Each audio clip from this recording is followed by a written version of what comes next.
Hi everyone, welcome my YouTube channel digital coach friends. আজকে আপনাদেরকে জানাবো ওয়েস্ট বেঙ্গল স্কুল সার্ভিস কমিশনের যে নতুন যে আপডেটটা আসছে যে ক্যাটাগরি, সেটা কিভাবে আপনার আপডেটটা করবেন।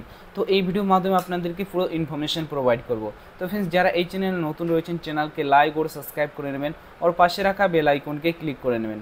তো ফ্রেন্ডস, যারা আপনারা ওয়েস্ট বেঙ্গল স্কুল সার্ভিস কমিশনের যে ফর্ম ফিল আপ করেছেন তার কিন্তু একটা আপডেট আসে, সেটা হচ্ছে আপনার ক্যাটাগরিটা আপনাদেরকে আপডেট করতে হবে। তো ক্যাটাগরিটা আপনি কীভাবে আপডেট করবেন, আপডেট করার জন্য আপনার কিন্তু রাইট সাইডে দেখবেন যে লগ ইন অপশন রয়েছে, এখানে আপনারা ক্লিক করে দেবেন। ক্লিক করার পর এখানে আপনার ক্যান্ডিডেট আইডি দেবেন, তারপর মোবাইল নাম্বার, তারপর পাসওয়ার্ডটা দিয়ে লগ ইন করতে হবে। তো তারপরে দেখবেন যে ফ্রেন্ডস, আপনি যে ফর্ম ফিল করেছেন তো এখানে আপনার ডিটেলসগুলো শো করবে। তো আপনাদের ক্যাটাগরি আপলোড করার জন্য এখানে দেখবেন যে এডিট ক্যাটাগরি রয়েছে, এখানে আপনাকে কিন্তু ক্লিক করতে হবে। ক্লিক করার পর এখানে আপনার আই এগ্রি বাটনে ক্লিক করে দেবেন। তারপর এখানে বলছি নিউ ক্যাটাগরি, এখানে আপনি এটাতে ক্লিক করলে আপনার কিন্তু প্রচুর এখানে ডিটেলস চলে আসবে। কী ক্যাটাগরি, আপনি কী ক্যাটাগরি থেকে বিলং করেন সেই ক্যাটাগরিটা এখান থেকে সিলেক্ট করে নেবেন। তারপর বলেছে এখানে কাস্ট সার্টিফিকেট নাম্বার, তার পাশে আপনারা দেখবেন যে এটা কিন্তু ওবিসির জন্য না, এসসি এসটির জন্য রয়েছে।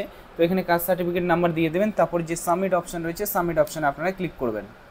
OTP send your register mobile নাম্বারের ওটিপি আপনার সেন্ড করে দেওয়া আছে। তো এখানে আপনি ওটিপিটা বসিয়ে দেবেন, তারপর সাবমিট অপশানে ক্লিক করে দেবেন। তারপর এখানে দেখবেন যে আপনার যে কাস্ট ক্যাটাগরি দেখবেন যে আপডেট সাকসেসফুলি হয়ে গেছে। তো এইভাবেই কিন্তু আপনারা আপডেটটা করতে পারবেন ফ্রেন্ডস। তো এখানে তারপর আপনার পিডিএফটা দেখে নেবেন, পিডিএফটা এখান থেকে ডাউনলোড করে নেবেন। তো ফ্রেন্ডস, আমার যদি ভিডিও ভালো লেগে থাকে ভিডিওকে লাইক और সাবস্ক্রাইব করে নেবেন, ওর পাশে রাখা বেল আইকনকে ক্লিক করে নেবেন। Thank you watching my video.